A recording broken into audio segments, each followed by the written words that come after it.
Hello and welcome to Financial Education Foundation. My name's Warren Shute, and today we're going to talk about aeroplanes, Germany, and Apple.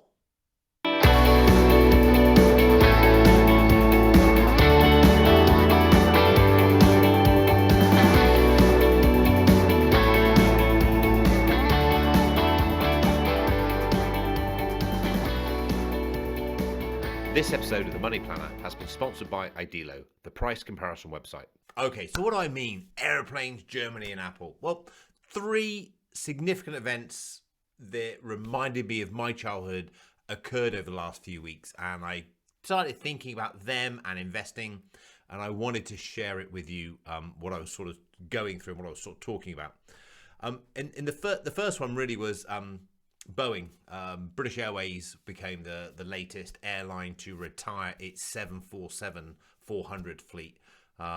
It took its flight first in April 1988, and after 32 years, it's done its work. It's earned its period, so it's going into retirement.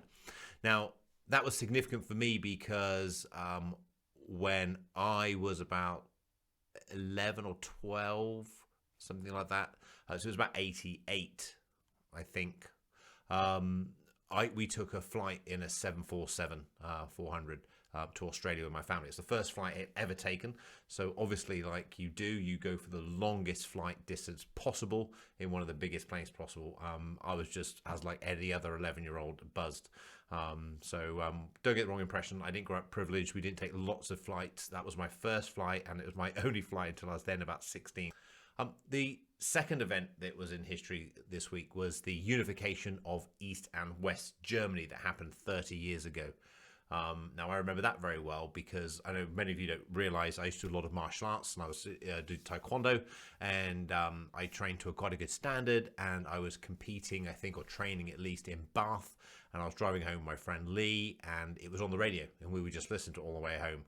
And I'll be honest, at the time, I probably didn't appreciate the significance of it as much as I probably do today. But, even so, we listened to it, and I have memories of that journey back and forth on the motorway, the M4 from Swindon to Bath and Bristol.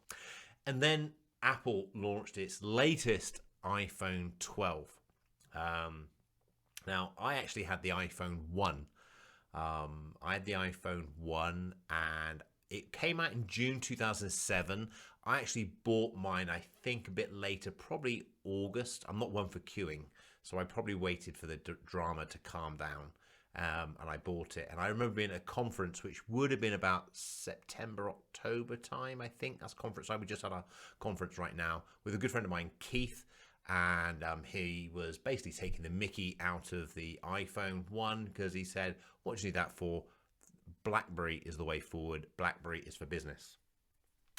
He's now an Apple lover. But anyway, it made me realize that these events are good reminders that while our attention often is on the present moment, paying the bills, getting the kids to school, getting the work done, worrying about our jobs, worrying about the pandemic, what's going on, life goes on. And history is created, and time passes, and really sometimes we have to make the decisions now and give ourselves a better future. That's financially, that is. So we have to sort of put the stake in the ground and say, right, now I will decide from this moment on. I can tell you when it changed for me. There's a book out there called I've forgotten it. The Latte Factor. I can't think of the cappuccino. I was going to say the cappuccino effect. The Latte Factor. And I read the Latte Factor, and I was actually in America at the time. And it basically said, David Bach basically said, invest. You must invest. Even if you invest small, just start investing. And I sort of said to my girlfriend then at the time, I said, look, we have to start investing. We have to start putting money away. I don't get me wrong, we hardly had any money at all. I was making ends meet. I was just starting out as a business. We were growing our house, everything else. But we just decided to put something away. And it was very modest at the time. I'll be honest. It was very modest. It might have been as much as less than £50, I think. But his premise is that once you start, it's like a snowball and you can then slowly increase on it. And that's what we did. So this is really about trying to get you to say, look, let's put the stake in the ground. History is going to continue, but when we look back, we can say that's the moment I started. And perhaps this is the moment you started. Listen to this podcast. You know, there's some crazy guy called Warren who said to me, look, I've just got to put the stake in the ground. I've got to start investing today. He said, doesn't matter how small it is, even if it's £25, I'm going to start.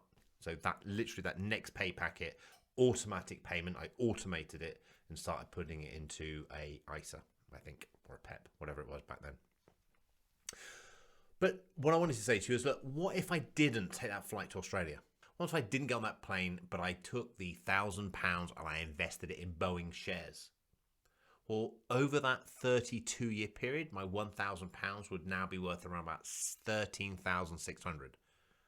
13,600. So going from 1,000 to 13,000, not putting another penny in it, just leaving it. So you've put that money away, you've invested it, and you've carried on doing what you're doing because time carries on. And that plane's gone back and forth all over the place. You own some of those shares. And right now, bear in mind, we're in the pandemic, so planes aren't flying anywhere pretty much, or most of them are not flying anywhere. The price is suppressed. But even that taken into account, even taking into account the financial crisis in 2007, even taking into account the .com correction in 2000, these big events in history, I still got over £13,500. I averaged 8.5% a year. That's pretty impressive. What if after listening to the unification of East and West Germany, I thought, hey, this is going to be a good thing. I think this is going to be good. People come together, like mind, they're growing, they're going to build on it. They've got something to prove to the rest of the world. Okay, this is going to be good. This is going to be a good opportunity. Let me buy the German stock market. Let me just buy an index fund in Germany. 30 years ago, I would have averaged 8.4% return a year. So pretty much the same, 8.5% a year, pretty much. You know, because things are suppressed at the moment. So 8.5%. I'm averaging 8.5%, and I'm not really doing much. I'm just buying one thing. What happens if I decided, oh look, okay, I love the idea of an Apple iPhone, but I'm going to be smart. I'm not going to buy the Apple iPhone. I'm going to buy that £500 that the Apple phone cost me, and I'm going to buy some Apple stock. So I buy some Apple stock today. So what was that? That was 2007. Today, they will be worth way over £14,000. So 500 to 14,000. Now, don't get me wrong. I am not suggesting you go out there and you back the next jumbo jet. You look and try to place a bet against the Brexit deal, what's going on between the UK and the EU at the moment, or that you go and buy the next Apple, okay? But what I am saying is you need to invest. You must invest. And although things go wrong, my money is always on global business. Global business. Globally, businesses grow. Just trust that. Just trust time is your friend when investing, and trust in global companies, big global companies, and time. So what happens if I did that? What happens if I did buy the world market, just an index fund, the MSCI world market 30 years ago? What would I have done? I'd have averaged over 10% a year. If you put it into an ISA or a pension, this is what happens. 10% return a year, you have no landlords, you have no letting laws, you have no tax, you have no sleepless nights. You might have a couple, a bit worried, during the financial crisis and stuff, but just invest it, forget the account, just allow it, just take the long-term view, and you'd double your money every 7 years. Now, will the next 30 years be the same? I don't know. Sometimes I think maybe no. There's so much out there that says no. And then I hear stories. Of how much things are growing, how wonderful things are. You got Elon Musk with Tesla developing all the electric cars. I picked up the paper the other day. I've got Google have got these machines going through farms. So they've got machines farming it. There's no people involved. I read reports of Amazon getting FAA approval to fly drones to deliver your parcels. I read about Ant, which is a Chinese company spin-off, which is the biggest public IPO flotation ever, and the crazy stuff it's doing. It dwarfs PayPal in what it's doing. And your retirement is coming. You know, retirement is expensive. Okay, we generally work around 40 to 50 years of our life. You're required to save enough money to last you maybe another 25 years. Okay, so you think of all the things you spend in a year, you're roughly looking to save half of that. That's why you have to invest. It's not realistic for you to save that amount of money and just not get a return on it. But if you can do the Boeings of this world, if you can get the 8.5% returns, if you can get involved with the Apple or the German market and get those returns, but just bet on the world market, MSCI World Index Market. Go to lexo.co.uk, check out our portfolios on there. They're just world market portfolios. Okay, some of them are diluted down to reduce the risk on there because some of you won't like the volatility that comes with them, but they're giving the return. So in the last 30 years, averaging 10% return. Will you get that over the next 30 years? Who knows? You might get more the way technology is advancing, but you might get less. But you're going to get more than you would if you didn't invest. And that's the main important thing. The place to do this is through your workplace pension. That's definitely the best place to do it. Your employer has set up a pension scheme and hopefully has auto-enrolled you. If they haven't, you can go to them and say, I'd like to join. And invest through there because it's just set up. You get tax relief on it. It's tax free. The fees are low. So that's the wrapper. Remember, the workplace pension is a wrapper. It's like an account. And in that wrapper, you really want to be going for a target date index retirement fund. And index is the key word there. So a target date index retirement fund. That basically says you give it to a fund manager. They know when you want to retire. That's the target date. And index means it follows the indices. So it's not an active manager getting involved, messing things up for you.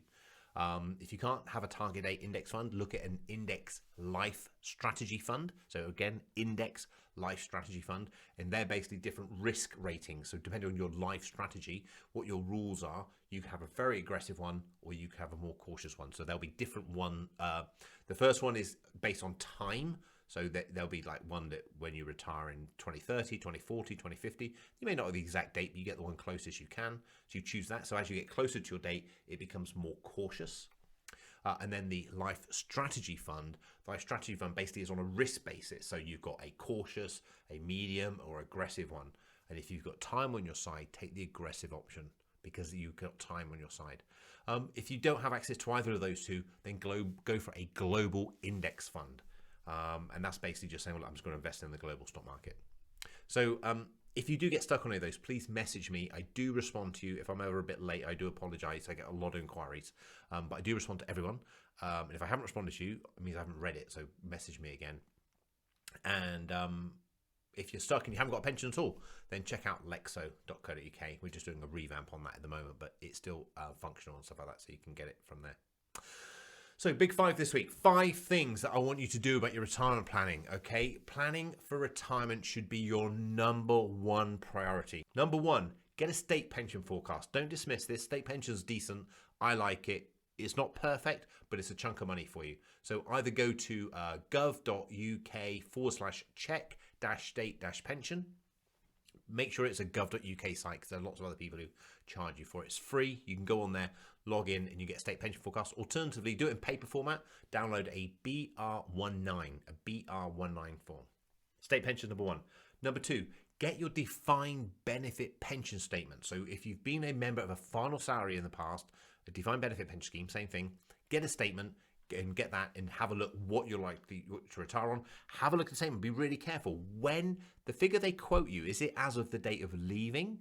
Is it today? Or have they forecast you an estimated pension at normal retirement date? So look at that date, because if it's date of leaving, you can increase it until now. In a simple thing is just to increase by 2.5%.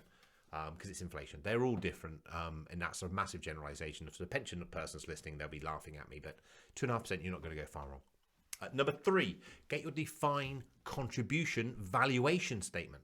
So these are money purchase schemes, personal pension schemes, or occupational money purchase schemes where you've been putting money in, there's a fund value there, get a valuation on that, and then we can project that forward. I want you to take that information.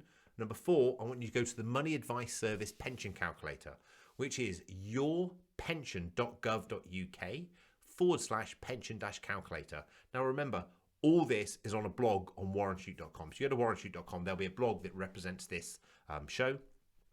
and then you can take all these links from there. But do that. You put all that figures in. You say how much you want to retire on, and it will tell you how much you need to put away each month. Okay, don't set it and forget it. Do it every year because you have to keep tweaking things. And then finally, number 5, after you've gone to the calculator, you've got your BR19, you've got your final salary pension, you've got your defined contribution pension, you've done your calculator. Number 5, have a scour around. See if you work somewhere and you think, I'm sure I had a pension there. I just completely forgot about it. Use the pension tracing service. The pension tracing service, you've got to give some details. It's not like, I've got a pension, can you find it for me? Well, where did you work? When did you work there? That kind of thing. You've got to help them out. And they can use you go there using a site called findpensioncontacts.service.gov.uk. But type in pension tracing service, and again, there's a link on my site to these, and then that will help you find any missing pensions you've got. Okay, so that's my top 5 tips for this week. In the main news this week, the FCA has decided to ban the sale of derivatives on cryptocurrencies by all UK firms from the 6th of January next year. They estimate that the ban will save consumers around £53 million. And do you know why? Because cryptocurrency is not an investment. So why would you bother buying it? I know it's tempting. I know some people have made money on it. But if you had a story for all the people who lost money versus the number of people who did make money, you wouldn't even have time to see the people who made money because most people haven't. Okay? Just stay away from cryptocurrency. It might become a thing, but it's not an investment. Second thing, HMRC, listen up on this one, second news body this week. HMRC plans to send 14,000 nudge letters to individuals that it believes have made a taxable gain on a disposal of a residential property buy-to-let in 2018-19 without declaring on their tax return. So is this you? Did you sell a property and not declare it? Remember, if you buy an asset and sell it and you make a gain, that's called a capital gain. It needs to be disclosed if it's in excess of £12,300 in the current year. I don't know what the allowance was then, it's probably about 12,000. Or it needs to be disclosed if it's 4 times the capital gains tax allowance. Most people miss that one. So although you don't pay tax on it, it just needs to go on the disclosure on your self-assessment. Questions in this week. So first question came in and the individual said, I have a life assurance policy. I was told to write into trust. Should I? And if so, who should the trustees be? Okay. So yes is the short answer. What basically it is you have a life assurance policy just on your life, so a single life assurance policy. When that pays out, it's just going to pay out, and you're obviously not around, you've died, so it will go into your estate. And the problem with that is your beneficiaries, so maybe your spouse, your wife or girlfriend or whatever it might be, can't get that money to pay the mortgage off without having probate granted. Now, probate at the moment could take at least 6 months. If you have anything remotely complex in there, it could take over a year. So that means who's going to pay the mortgage during that time? These things aren't thought through. So if you have a single life policy, by it being paid into a trust, probate is not required because it doesn't go into your estate, it goes into the trust. And then your beneficiary, your wife, your girlfriend, husband, whatever it might be, can go to the trustee and say, look, here's the death certificate, can I have the money, I need to pay my mortgage off, get that, and they can pay the mortgage off. By having it in trust, everyone talks about the inheritance tax benefits. So there is inheritance tax benefits. It's outside of your estate. It doesn't form part of your estate. Great. But really what we're talking about is efficiency. It's outside of your estate, so the speed of payment is so much faster. It's done on an issue of a death certificate, which is done within days, as opposed to probate, which is done within months. Okay, so yes, you do. That's a single life assurance policy. Most people have a joint life assurance policy, and I would recommend you consider changing that to 2 single policies and having them written into trust. And the reason for that is on second death, if you heaven forbid something happened to both of you together, the money's in the estate. Without paying an expensive lawyer to write a trust, you can't have that money written into trust. Okay, second question. I want to save for a house deposit. What do you suggest? What suggestions do you have?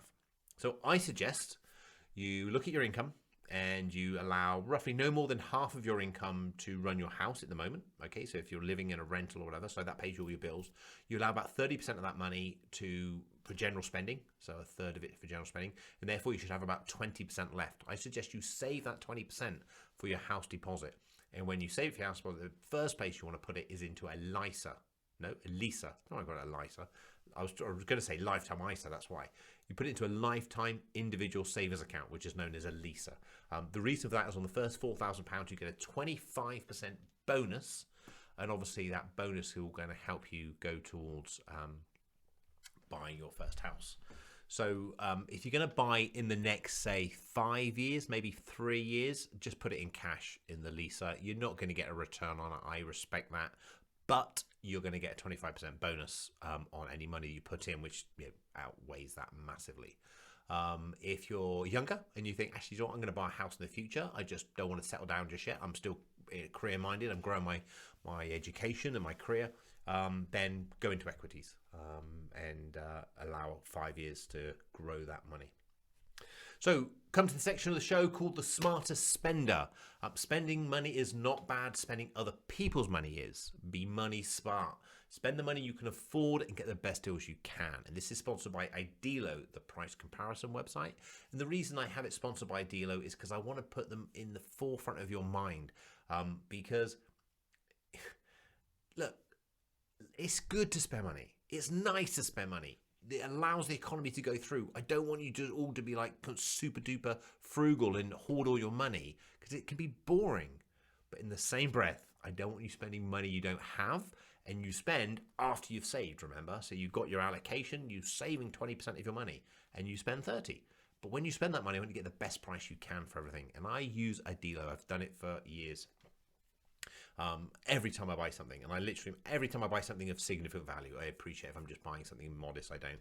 But anything I'm buying something of significant value, I always run it through Idealo. So Idealo give us some stats that's going on. So this week, what's dipped in price? Weight training equipment and weights are down 22% cheaper than last week. 22%, that's like 25, that's a quarter of its saving. That's ridiculous. I've always trained it. No, that's not true. For the last 15 years plus, I've always trained at home. The reason I do it is efficient. It's time for me. I love going to a gym, but I get up early, I go in the gym, I do all my stuff, and I can take the kids to school. That's my time with the kids before I go into the office. So if I had to go and travel 20 minutes, half an hour to gym and travel back, that's an hour gone.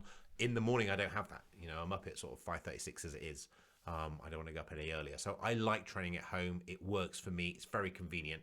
If you're a gym goer, then that's fine. I understand that completely.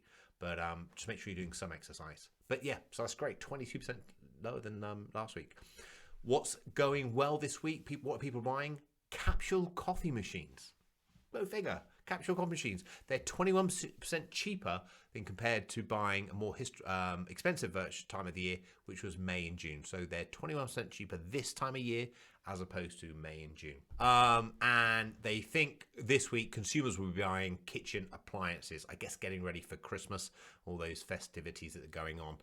And there's big savings there. Fridges, £65, cookers, £86, but food processors are over £100 cheaper. So lots to be doing. Hey, look, I hope you're enjoying the show. It's a whistle-stop thing. I'm really passionate about investing, and I respect it's hard. It's never the right time, but today is the day you must start. Thank you for listening. My name's Warren Shute. This is Financial Education for the Nation. Until next time, stay safe.